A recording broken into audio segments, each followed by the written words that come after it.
across the country are teaming up to take on crime. This week, Memphis Mayor Paul Young and the African American Mayors Association announced the Black Mayors Coalition on Crime and held their first meeting. But just days before the meeting, Mayor Young himself was the victim of a crime. According to the CNN affiliate there in Memphis, a man grabbed him, tried forcing his way into his car outside a restaurant. That man was charged with causing a disturbance. Joining me now is the mayor of Memphis, Paul Young, and Jackson, Mississippi's mayor, Chokwe Antar Lumumba. Gentlemen, welcome to both of you. I want to get into the conversation about this coalition, but Mayor Young first. Did I get that right? Can you tell me any more about what happened outside this restaurant? Yeah, I mean, you pretty much got it right. I mean, he was someone who was nice at first, and then he just wanted to talk a little bit more than I was ready to. And it taught me that I'm early in my tenure that security protocols are important, and I have to make sure that I do notify my security. It was kind of my fault that I didn't have my person, and so we live and learn, and all is well. All right. Good to know that all is well. Now, let me ask about this coalition. You were on the show a couple of weeks ago because you got in and met with gang leaders to try to bring down gun violence in Memphis. Explain the catalyst for this coalition with mayors across the country. Well, we're at a point in history where we have African American mayors that are leading large and small cities all across the country. You look at New York, LA, Atlanta, Chicago, Philly, Memphis, Jackson, Mississippi, St. Louis. And so I thought it was important for us to have a dialogue around crime. We know that African American communities are often most impacted by crime. And so I thought it was important for us to have a direct dialogue of how we're going to address it in our respective cities. Mayor Lumumba, what did you learn more than, and this was the inaugural meeting, more than the introductions? I'm sure you've known some of these mayors for some time. What practically did you learn that you can bring back to your city to continue to bring down violent crime? Well, Victor, first let me begin by commending my friend, Memphis Mayor, Mayor Young, for having the foresight to bring us all together. I think now more than ever, our communities need to be represented by those who love us most. And so we had a robust conversation where we shared best practices. We talked specifically over specific police initiatives that are taking place in some of our neighboring and our brother and sister mayors' communities. We also talked about data-driven, evidence-based solutions that are community-oriented and community-centric. We talked about, for instance, Operation Good in Jackson, Mississippi, and where we've seen tremendous success, and asked the question whether or not we have the political will within our communities to carry these programs forward. We also talked about not only challenging those in opposition to our efforts, but challenging our friends to get us the resources nationally that are needed. And so we had more than just an academic discussion. We talked about proactive and practical solutions that we intend to carry forward, not only in the short term, but the long term as well. Mayor Young, this was a coalition of Black mayors, but you talked about the issues in Black communities.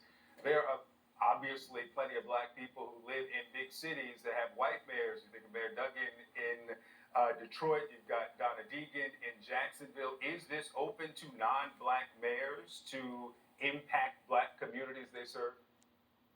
Yeah, absolutely. I mean, the Black mayors were the catalyst. We certainly invite any and all that want to help resolve issues in our community. We know that there are many people that are feeling the impact of crime across this country, and our overall goal is to ensure that our communities are safe, and we welcome any and everybody to participate. Mayor Young, the governor of Tennessee has now signed into law what essentially overrides the local ordinance there in Memphis, which was named for Tyree Nichols, who died at the beginning of last year after he was beaten by police officers. The local law would have reduced the reasons that police could stop drivers for some of the minor infractions. What's your reaction to that? Well, I certainly wasn't in support of that. The people of Memphis spoke loud and clear. Our city council overwhelmingly passed 13-0 those ordinances. And so I think it's important that local elected officials are able to dictate their path and future. It's been passed into law now. Certainly we're going to follow the law. And there were still things that were a part of that set of ordinances that were passed that we can do. There were things around tracking data and making some of that information available to the public on traffic stops. So we'll continue to do those things. And our legal team is working to ensure that we have our policies, in an appropriate manner, so we are following the law. So, but we think preemption is something that is not good for our community, and we're going to continue to speak out about it whenever it happens.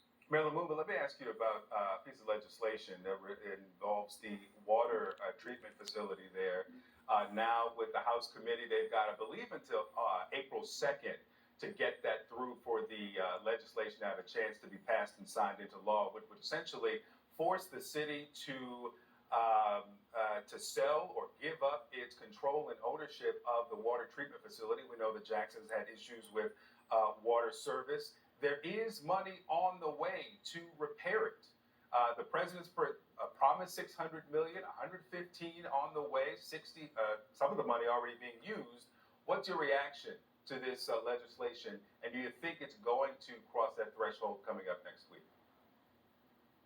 Well, I'll be cautiously optimistic and certainly encourage our legislative delegation to oppose that legislation. But as Mayor Young has spoken about the challenges Memphis has seen with its state leadership, Jackson has seen its fair share of state preemption. After decades of a willful neglect by the state to support the city of Jackson, now that the city of Jackson went through the extraordinary means of our administration going to Washington and securing direct funding to the city of Jackson, notably after President Biden himself shared that he had concerns about the state of Mississippi not providing money to the city of Jackson. And so Representative or Senator Parker, who has authored that legislation, said from the dais, now that we have gotten this money, we need to consider taking over Jackson. Well, they weren't with me in Washington when I was advocating in front of Senate appropriation staffers to get that money. And so it is a self-serving mission, I believe, by those who are sponsoring this legislation, not to support the people of Jackson, but to take advantage of the resources that are now at hand, in any instances to pass contracts to their friends.